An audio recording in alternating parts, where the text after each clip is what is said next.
वीराधिपं भुजगभूषणभूषिताङ्गम् व्याघ्राजिनाम्बरधरं जटिलं त्रिनेत्रं पाशाङ्कुशाभयवरप्रदशम्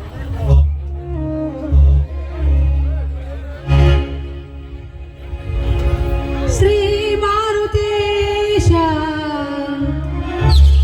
नानंबि बंदे करुणिसि कायोनप्ಪ स्वामी करुणिसि कायोनप्ಪ देवನೇ श्री मारुतेश नानंबि बंदे श्री मारुतेश ಕರುಣಿಸಿ ಕಾಯೋ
ಜಗದೀಶ್ವರಿ ಏನಮ್ಮ ನನ್ನ ಲೀಲೆ ಈ ಜಗತ್ತಿಗೆಲ್ಲ ಅನ್ನ ಹಾಕುವ ಅನ್ನದಾತ ನೀನೇ ಅಮ್ಮ. ಅಷ್ಟೇ ಅಲ್ಲ, ಚಿಕ್ಕಂದಿದ್ರೆ ತಾಯಿ ಮಗವನ್ನೇ ಕಾಣದೆ ಅದೃಷ್ಟವಂತರಾಗಿದ್ದೇನೆ. ಹೇಗಾದ್ರೂ ಮಾಡಿ ನನ್ನ ಅಣ್ಣಂದ್ರ ಬಾಳು ಬೆಳಗಿಸುವಂತ ನನ್ನ ಕೈ ಮುಗಿದು ಬೇಡಿಕೋತೇನೆ. ನನ್ನ ತಂದೆಯವರು ಪಡುತ್ತಿರುವ ಕಷ್ಟ ನನ್ನ ಕಣ್ಣಿಂದ ನೋಡಲಾರೆ. ಆದಷ್ಟು ಬೇಗನೆ ಈ ನಿನ್ನ ಮಗಳ ಬಾಳನ್ನು ಬೆಳಗಿಸುವಂತ ನಿನ್ನ ಕೈ ಮುಗಿದು ಬೇಡಿಕೋತೀನಮ್ಮ, ಕೈ ಮುಗಿದು ಬೇಡಿಕೋತೀನಿ.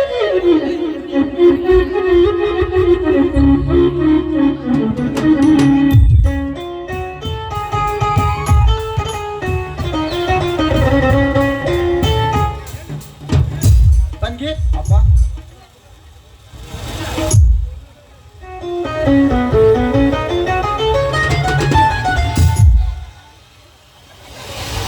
ಅಣ್ಣ ಬಾಣ್ಣ ಈಗ ಬಂದೇನಣ್ಣ. ಹೌದಮ್ಮ, ಅಪ್ಪ ಇಲ್ಲವೇ? ಇಲ್ಲಣ್ಣ, ಇದೀಗ ಅಣ್ಣ ಹೊಲದ ಕಡೆಗೆ ಹೋಗಿದ್ದಾರೆ. ಇಷ್ಟಲ್ಲಿ ಬಂದ್ರು ಬರ್ಬೋದು. ಅದಿಲ್ಲಣ್ಣ, ಮೊದಲು ನೀನು ಹೋದ ಕೆಲಸ ಏನಾಯ್ತು? ನನ್ನ ಕೆಲಸ ಹಾಳಾಗಿ ಹೋಯ್ತಮ್ಮ.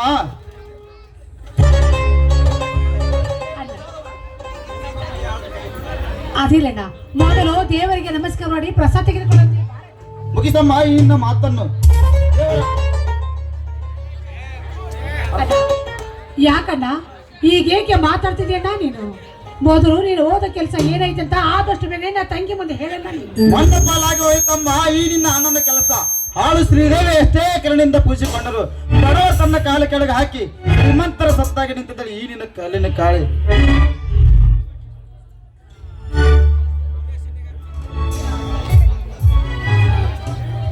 ಅಣ್ಣ, ದೇವರ ಬಗ್ಗೆ ಹಾಗೆಲ್ಲ ನಿಂತಿಸಿ ಮಾತಾಡಬಾರ್ದಣ್ಣ. ಒಂದೆರಡು ದಿನ ನಮ್ಮಂತ ಬಡವ್ರನ್ನು ಕೈ ಹಿಡಿದು ಕಾಪಾಡಣ್ಣ ಈ ದೇವರನ್ನ. ಮುಗಿಸಮ್ಮ ಈ ನಿನ್ನ ಮುಗಿಸಮ್ಮ ಈ ನಿನ್ನ ಮಾತನ್ನು. ದೇವರೆಲ್ಲ ದೆವ್ವಾಗಿ ಕುಳಿತಿರುವಾಗ ನಮ್ಮನ್ನು ಕಣ್ತೆರೆದು ನೋಡೋ ಶಕ್ತಿ ಈ ನಿನ್ನ ದೇವಿಗೆ ಎಲ್ಲಿಂದ ಬರಬೇಕಮ್ಮ?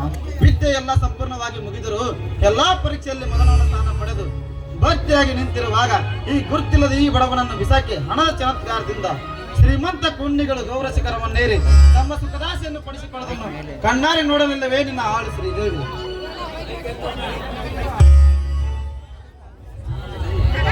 ಅಣ್ಣ, ಯಾಕಣ್ಣ ಏನಿದು ನೀನು ಮಾತನಾಡ್ತಿರೋ ಮಾತಿನ ಅರ್ಥವನ್ನು? ಅಣ್ಣ, ನೀನು ಮಾತಾಡ್ತಿರೋ ಆ ಮಾತು ಬರೀ ಹುಚ್ಚ ಕಲ್ಪನೆ ಅಣ್ಣ, ಹುಚ್ಚ ಕಲ್ಪನೆ.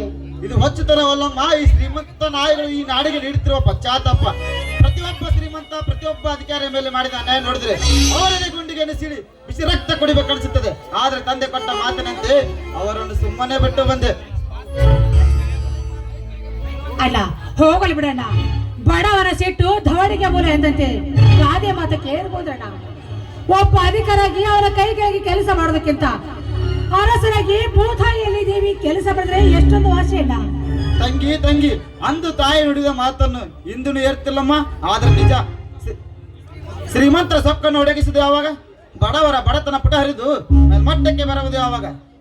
ಇಂದಿನ ಈ ಸಮಾಜದಲ್ಲಿ ನಡೆಯುವ ಅನ್ಯಾಯ ಅತ್ಯಾಚಾರ ನೋಡಿದಾಗ ನನ್ನಂತ ವಯಸ್ಸಿನ ವಿದ್ಯಾವಂತ ಗಂಡಸಿಗೆ ನಾಚಿಕೆ ಬರಬೇಕು. ನಾಚಿಕೆ ಎಂಬ ನಂಜು ನೀರು ಕುಡಿದು ತಮ್ಮ ಬಚ್ಚು ಬೆಳೆಸಿಕೊಂಡಿರುವ ಈ ಬಂಡ ಸಮಾಜದಲ್ಲಿ ಇಂದಿನಿಂದ ನಾನೇ ಸಿದ್ಧನಾಗಿ ನಿಲ್ಲುವೆ. ಅಲ್ಲ, ತಂದೆಯವರು ಸಮಾಜ ಸುಧಾರಣೆಗೊತ್ತ ಹೋದವರು ತಾಯಿಯನ್ನೇ ಬಲೆ ತೆಗೆದುಕೊಂಡು ತಪ್ಪೇಗಿ ಬಿಟ್ಟಿರಣ್ಣ. ಅದಕ್ಕಾಗಿ ನಿನಗೂ ಅವಮಾನ ಆಗೋದು ಬೇಡ ಅಂತಾನಿಲ್ಲ ಕೇಳ್ಕೋತಾ ಇದನ್ನ ಅಷ್ಟೇ. ಬಿಟ್ಟು ಬಿಡ ನಾಯಿ ನಿನ್ನ ಹಠವನ್ನು. ತಂಗಿ ನಂದಿ ಹೋದ ಈ ನನ್ನ ಹೃದಯದಲ್ಲಿ ಮತ್ತೆ ಅಗ್ನಿಕೊಂಡದ ಕಿಚ್ಚನ್ನು ಒತ್ತಿಸೇ ಕಳೆದು ಹೋದ ನನ್ನ ಹೆತ್ತವ ಹಾಗೂ ನನ್ನ ತಮ್ಮನ ಚಡಿಕೆಡಿಗಾದರೂ ನಾನು ಸರ್ಪವಾಗಿ ನಿಲ್ಲಬೇಕು.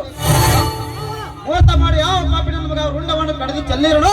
ಅದರ ಪ್ರತಿಕಾರವಾಗಿ ನಾನು ಅವರ ಚೆನ್ನನ್ನು ಕಳೆದು ನನ್ನ ತಾಯಿ ತಮ್ಮಂದ್ರಿಗೆ ಆತ್ಮಕ್ಕೆ ಶಾಂತಿ ಪಡಿಸಿ ಕಳೆದು ಹೋದ ನನ್ನ ಆಸ್ತಿಯನ್ನು ಮರಳಿ ಪಡೆದುಕೊಳ್ಳುತ್ತಾರೆ. ನನ್ನ ಹೆಸರು ವಿಶ್ವನಾಥನೇ ಅಲ್ಲ, ಸರ್ಪ ಕೊಟ್ಟ ತೀರ್ಪು.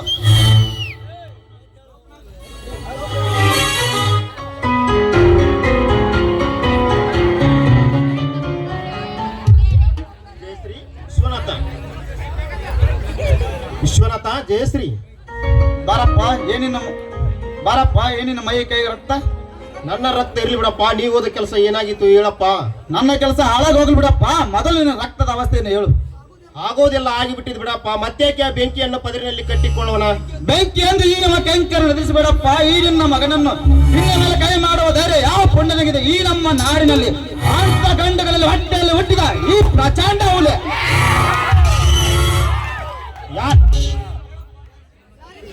ಹೇಳಪ್ಪ, ಯಾರಿಂದ ನಿನಗೆ ಈ ಸ್ಥಿತಿ ಆಯ್ತಂದು? ಯಾರೆಂದರೆ ಏನಿದೆ ವಿಶ್ವ? ಆ ಧರ್ಮೇಂದ್ರನ ಆಳು ಮಕ್ಕಳು ನಮ್ಮ ಜೋಳದ ಹೊಲವನ್ನು ಮೇಯಿಸಿ ಈ ರೀತಿ ಮೇಯಿಸಿದರೆ ಹೇಗೆ ಅಂತ ಕೇಳಿದರೆ ನಮ್ಮ ದನಿಯೇ ಮೇಯಿಸಿ ಎಂದು ಹೇಳಿ ನನ್ನನ್ನು ಹೊಡೆದು ಕಳಿಸಿದಾರಪ್ಪ. ನನ್ನನ್ನು ಹೊಡೆದು ಕಳಿಸಿದರು. ಏನ್ ಹೇಳ್ತಾ ನೀನು? ತುತ್ತು ಕೂಡಿದಾಗ ಆಸೆಗಾಗಿ ನಾಯಂತೆ ಅವನ ಮನೆ ಬಾಗಿಲು ಕಾಯಿ ಪುಣ್ಯಗಳು ನಿನ್ನ ಮೇಲೆ ಕೈ ಮಾಡುತ್ತೆ. ಕರ್ಮಗಟ್ಟ ಧರ್ಮೇಂದ್ರ, ಕೈಲಾಗದ ಹೇಳಿ ಅಂತ ನಿನ್ನ ಆಳುಗಳಿಂದ ನನ್ನ ಹೊಲ ಮೇಯಿಸಿದ್ದಲ್ಲದೆ ನನ್ನ ತಂದೆ ನೋಡಿಸಿದ ಆ ಮಗನೇ. ಇದರ ಪ್ರತಿಪಾರವಾಗಿ ನಾನು ಅವನ ಮಗನಾಗಿ ತೀರಿಸದೆ ಬಿಡಲಾರೆ. ಅಪ್ಪ ಈಗಲೇ ಹೋಗಿದ್ರ ಸಮಾಚಾರವನ್ನು ತಿಳಿದುಕೊಂಡು ಬರ್ತೇನೆ. ನಿಲ್ಲು ವಿಶ್ವ, ಹುಡುಕಿ ಮುಂದೆ ಹೆಜ್ಜೆ ಬೇಡ. ಆ ಕಡತ ಧರ್ಮೇಂದ್ರನ ಎದುರು ಹಾಕಿಕೊಳ್ಳು. ಈ ನಮ್ಮ ನಾಡಿನಲ್ಲಿ ಯಾರಿಗೂ ಇಲ್ಲ. ಎದುರು ಹಾಕಿಕೊಂಡರೆ ಉಳಿದಲವೇ ಇಲ್ಲ.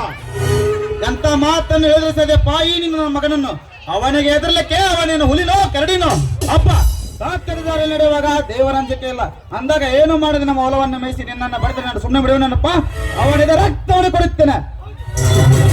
ರಕ್ತ ಕುಡಿಯಬೇಕೆಂದ ಹೋದ ಜನ ಕತ್ತು ಕಳೆದುಕೊಂಡು ಪತ್ತೆ ಆಗದೆ ಹೋಗಿದ್ದಾರಪ್ಪ ಅವರ ಕೈಯಲ್ಲಿ. ಎತ್ತಲೋ ತಿಪ್ಪೆಯಲ್ಲಿ ಬಿದ್ದ ಬೆಪ್ಪನೊಬ್ಬನೇ ಎತ್ತ ಮಗನಂತೆ ಮತ್ತು ಹಾಕಿಕೊಂಡು ರಕ್ತ ಕುಡಿಯೋ ರಾಕ್ಷಸರಾಗಿದ್ದಾರಪ್ಪ ಧರ್ಮೇಂದ್ರ ಕರ್ಮೇಂದ್ರ. ಯಾವ ಧರ್ಮೇಂದ್ರನಾಗಲಿ ಯಾವ ಕರ್ಮೇಂದ್ರನಾಗಲಿ ತಪ್ಪು ದಾರಿ ತುಳಿಬೇಕೆಂದವರು ಆ ಏಂದ್ರನಾಗಲಿ ನನ್ನ ಬಡತನ ಕಾರಣ ಮಾಡಿದ್ರನ್ನ ಬಿಡಲಾರಪ್ಪ. ವಿಶ್ವ, ಹೌದಪ್ಪ, ನನ್ನ ಅಧಿಕಾರವನ್ನು ರಚಿಸಿದ ಆ ಧರ್ಮೇಂದ್ರ ಮೇಲೆ ಸೇಡು ಕೂತಿದೆ. ನನ್ನ ಸೇಡಿನ ಸಂತಾಪವನ್ನು ಆರಿಸಿಕೊಳ್ಳುವಷ್ಟರಲ್ಲಿ ನಿನ್ನ ಮೇಲೆ ಕೈ ಮಾಡಿಸಿದ್ರಂದ್ರೆ ನಿನ್ನ ಮಗನಾಗಿ ಹುಟ್ಟಿದ್ದಕ್ಕೆ ಸ್ವಾರ್ಥಕ್ಕೇನಪ್ಪ? ಪ್ರಾಚ್ಯವವಾಗಿ ಪ್ರಾಚಲಿಸುತ್ತಿರುವ ಈ ನನ್ನ ಸೇಡಿಗೆ ಅವರೇ ಸರಿಸಾಧ್ಯ. ಅಣ್ಣ, ತಂದೆಯವರು ಹೇಳ್ತಿರೋ ಮಾತನ್ನು ಸ್ವಲ್ಪ ಕೇಳಣ್ಣ. ಹೊಲ ಮೇಸಿ ಹಾಳು ಮಾಡಿದ್ರೆ ಏನಾಯ್ತು? ಕೊಡುವ ಶಿವ ಬಡವನಲ್ಲ ಎಂದಂತಾಯ್ತನ ಮಾತಿನ ಅರ್ಥವನ್ನು. ಕೊಡುವ ಶಿವ ಬಡವನಂತ ಬಿತ್ತದ ಮನೆಯಲ್ಲಿ ಗೊತ್ತಿರ ಹೊಟ್ಟೆಗೆ ಅನ್ನ ದೊರಕೋದೇನಮ್ಮ. ನಾವು ಕಷ್ಟಪಟ್ಟು ಬೆತ್ತಿ ಬೆಳೆದ ಈ ರೈತರ ಹೊಲವನ್ನು ಹಾಳು ಮಾಡಿಸಿದನಂದ್ರೆ ನನಗೆಷ್ಟು ಸಂಕಟವಾದ ಗೊತ್ತೇನಮ್ಮ. ಅದರಿಂದ ನೆಟ್ಟವರಿಗೆ ಉದ್ಯೋಗ ಅಂತ ಆಗುತ್ತದೆ.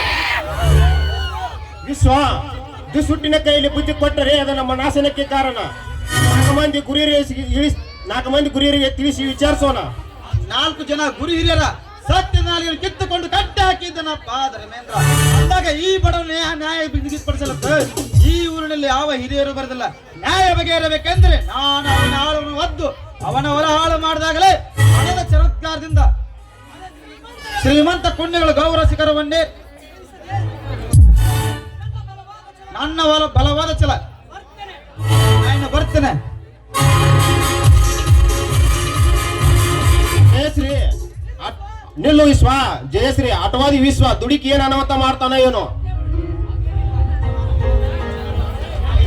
ಅಪ್ಪ ಹಾಗೇನು ಮಾಡಿಕೊಂಡು ಬರೋದಿಲ್ಲ ಅಣ್ಣನವರು. ನಡೆಯಪ್ಪ ಒಳಗಡೆ.